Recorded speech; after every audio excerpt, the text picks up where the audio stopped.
लोगों के हिसाब से यूपी के सीएम योगी आदित्यनाथ और दिल्ली के सीएम रेखा गुप्ता की तुलना करना मतलब वही बात हो जाती है कि कहाँ राजा भोग और कहाँ गंगू तेली।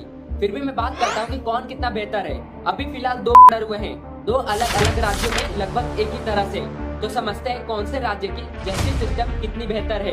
सलीम वास्तिक एक्स मुस्लिम यूट्यूबर पर दिन दहाड़े जानलेवा हमला होता है।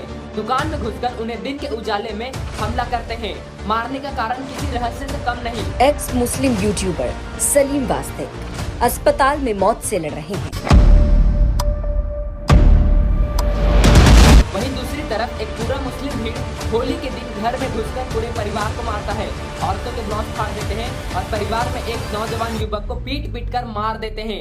भारत की राजधानी दिल्ली में होली के दिन एक 26 वर्ष के युवक की पीट कर हत्या कर दी गई। कारण गलती से परिवार की एक छोटी बच्ची एक बुर्का पहनी औरत को रंग भरा गुब्बारा मार देती है। क्या एक छोटी सी गलती की सजा मौत होती है? और क्या कर रही है यहाँ की सरकार? पूरा समझते हैं। UP CM versus Delhi CM. Salim वास्तिक यूपी का केस है और 26 साल का हिंदू तरुण दिल्ली का केस है। तो अब तक क्या है इनका अपडेट? तो इन दोनों राज्यों में क्या चल रहा है सब जानते हैं।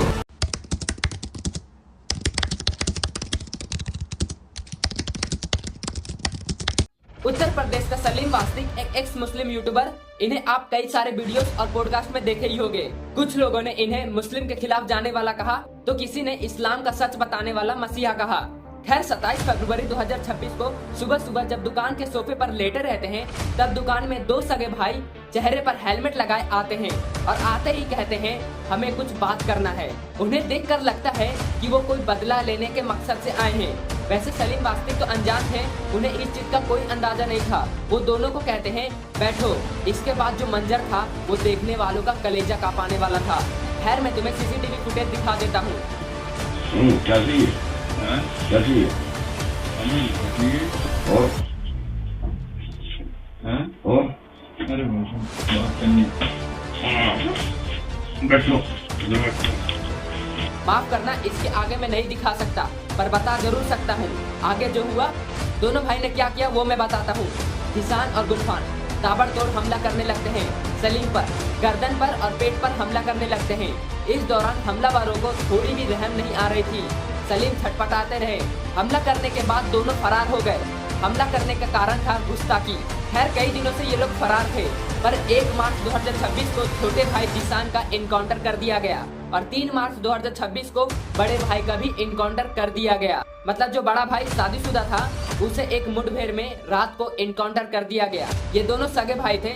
जहां सलीम को भेजना चाहते थे वो दोनों उससे पहले खुद चले गए। एक्स मुस्लिम यूट्यूबर सलीम वास्तिक अस्पताल में मौत से लड़ रहे हैं और इस हाल में पहुंचाने वाले दोनों आरोपी एनकाउंटर में मारे जा चुके हैं। खैर मरने के बाद इनके पिता का एक बयान सामने आता है, वो देखो पहले। कोई शक नहीं, अगर शक होता तो मैं वो हाल करता उनका जो पुलिस ने भी ना करा सही थी। तो इनकाउंटर करने के बाद जेल भेज दिया। पिता कह रहे हैं कि कोर्ट ले जाना चाहिए और जेल, तब इंसाफ होता। तो सलीम को भी कोर्ट और जेल लेके जाना चाहिए था। आपके बेटे कैसे किसी पर दिन दहाड़े दुकान पर जाकर हमला कर देते हैं, फिर भी आप ऐसा बोल रहे हो। खैर हमला के शुरुआती दिनों में सलीम की हालत कुछ ठीक नहीं थी। मतलब ऐसा लग ही नहीं रहा था कि वो बच पाएंगे। उनके बचने के चांसेस कम थे, पर अभी थोड़ा ठीक है। जी बढ़िया। पर गंभीर रूप से घायल भी है। खैर यह तो रही यूपी की जस्टिस सिस्टम, योगी का न्याय। और अब जानते हैं सेम ऐसा ही घटना या कह लो इससे भी दर्दनाक घटना जो दिल्ली में हुआ है। उस घटने का क्या हाल है उसको जानते हैं। एक 26 साल का नौजवान तरुण भीड़ में उसे सरेआम पीट कर मार डाला। वजह बताई जा रही है एक पानी का गुब्बारा। 4 मार्च 2026 को जब पूरा भारत होली मना रहा था, तब दिल्ली के एक गांव उत्तम नगर से बड़ी दर्दनाक घटना का खबर आता है। खबर ऐसा कि देश और इंसानियत डरा दे। 11-12 साल की एक बच्ची छत पर होली खेल रही थी। उसने अपने ही रिश्तेदार पर पानी भरा गुब्बारा फेंका, लेकिन गुब्बारा नीचे सड़क पर दूसरे समुदाय की एक महिला के पास जा फूटा। एक छोटी सी बच्ची उत्तम नगर की रहने वाली छत पर से होली खेल रही होती है, तब गलती से वो किसी को बलून मार देती है। तब किसी ने ऐसा सोचा भी नहीं होगा कि इसके आगे कुछ ऐसा हो सकता है। परिवार का कहना है कि महिला ने गुस्से में अपने घर वालों और मोहल्ले के लोगों को बुला लिया। इसी केस में 26 वर्षीय तरुण कुमार की जान चली जाती है और पूरा देश तरुण के साथ और सोशल मीडिया पर तो इनकी इंसाफ की डिमांड हो रही है। तो ये बात है होली के दिन का 4 मार्च 2026 का दिन था, बुधवार का। सब होली मना रहे थे। उसमें से दिल्ली के उत्तम नगर में रहने वाला एक हिंदू परिवार की छोटी बच्ची मात्र 11 साल की थी, वह भी होली मना रही थी। पर आपने भी कभी ऐसा होली खेला होगा जहां पर आप छत पर से किसी नीचे वाले पर्सन को आप होली के गुब्बारे मार रहे होगे, आप रंग के गुब्बारे मार रहे होगे किसी को। ठीक ऐसा ही वो बच्ची खेल रही थी अपने छत पर। तभी बच्ची के अंकल और एक बुर्का पहनी औरत लगभग एक ही साथ गुजर रहे होते थे। ऐसा हुआ कि बच्ची गुब्बारा यानी बलून तो अपने अंकल को ही मार रही थी, पर गलती से निशाना चूका और वह गुब्बारा जाकर जमीन पर गिर गया और उसके छींटे बुर्का पहनी औरत पर लग गया। रमेश, जो 11 साल की बच्ची के परिवार का कोई सदस्य था, वो खुद जाकर माफी मांगता है और उस बच्ची से भी माफी मंगवाता है। और क्या ही कर सकते थे माफी मांगने के अलावा। फिर भी रमेश कहते हैं कि पहले उन्होंने हमें पीटा। रमेश को तो काफी चोटें लगी थी, सर पर, छाती पर और हाथों पर भी। डॉक्टर ने तो रमेश को 8 टाके लगाए, फिर भी दर्द ठीक नहीं हो रहा था। तरुण कुमार ये वही बंदा है जिसे पीट कर मार दिया गया। तो तरुण आधे घंटे बाद आता है। वो बेचारा निर्दोष अपनी बाइक पार कर ही रहा होता है, उससे पहले वो लोग हमला करने लगते हैं। तरुण दोस्तों के साथ होली खेलकर अपनी बाइक से घर लौट रहा था। इसी दौरान गली के मोड़ पर 7-8 लोग उसे घेर लेते हैं। आरोप है कि लाठियों, सरियों, ईंट पत्थरों से तरुण पर ताबड़तोड़ हमला किया गया। यानी कि तरुण बाइक को पार्क भी नहीं कर पाता है, तब तक पूरा भीड़ उस पर कूद जाता है मारने के लिए। महिला जो बुर्का पहनी थी वो हिंदू परिवार के घर की ओर बढ़ने लगती है।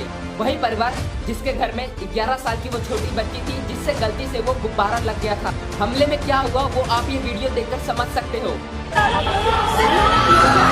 और वो जैसे ही बाइक में आया, पहले उसकी बाइक को गिराया गया, उसकी बाइक तोड़ी गई, फिर उस बच्चे को मारा गया, उसको मारा गया, फिर सरिये से लेकर उसके छाती पे वार किया गया, किल्ली से मारकर उसका वार किया गया। हमले में चोटें बहुत आई, पर 26 साल का वो तरुण कुमार, उसे इतना बुरी तरीके से मारा गया। और जब अस्पताल में तरुण को भर्ती कर दिया जाता है और सुबह खबर आती है कि तरुण की मौत हो गई।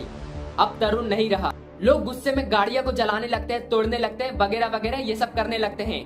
जस्टिस की डिमांड करने लगते हैं, वो भी कोई मामूली जस्टिस नहीं, बुलडोजर जस्टिस। या तो बुलडोजर आ जाए अभी, नहीं तो फिर ना किसी को नहीं बोलेंगे, हम कुछ भी अपने आप करेंगे, जो होगा देखा जाएगा। एक तो गया, हम भी चले जाएंगे, यही होगा ना।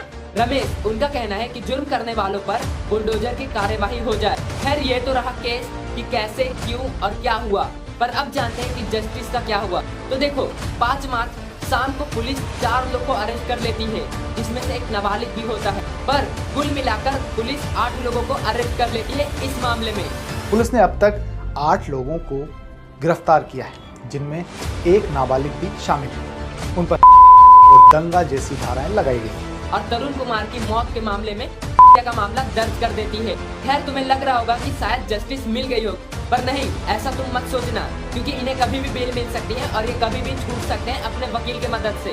अभी तो लोग प्रदर्शन कर रहे हैं, इसलिए दबाव के कारण पुलिस इन्हें अरेस्ट कर ले रही है, पर जैसे ही मामला ठंडा होगा वैसे ये बच निकलेंगे। पुलिस से अभी भी कोई हमें संतुष्टि नहीं हुई है। वो कह तो रहे हैं कि 5-6 लोगों को हमने गिरफ्तार किया, लेकिन हमें ऐसा कुछ नहीं लगता कि उन्होंने गिरफ्तार किया। हमने उनको बोला था कि हमें उनको दिखाओ तो सही कि वो जिनको आप गिरफ्तार किए हो, लेकिन ऐसा कुछ नहीं किया उन्होंने। तो हमें सीबीआई की जांच चाहिए। जैसे बहुत लोग बच जाते हैं।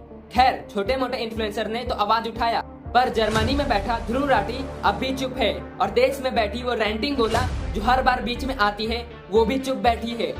पर मैं तो चाहूंगा कि जस्टिस मिले, ताकि करने से पहले लोग लाख बार सोचे कि ऐसा करना चाहिए ये नहीं, तभी ये लोग सुधर सकते हैं और देश तरक्की कर सकता है। खैर आज के लिए बस इतना ही, मिलते हैं किसी और वीडियो में। और वीडियो पसंद आया तो वीडियो को लाइक और चैनल को सब्सक्राइब कर दें। तब तक के लिए जय हिंद, जय भारत।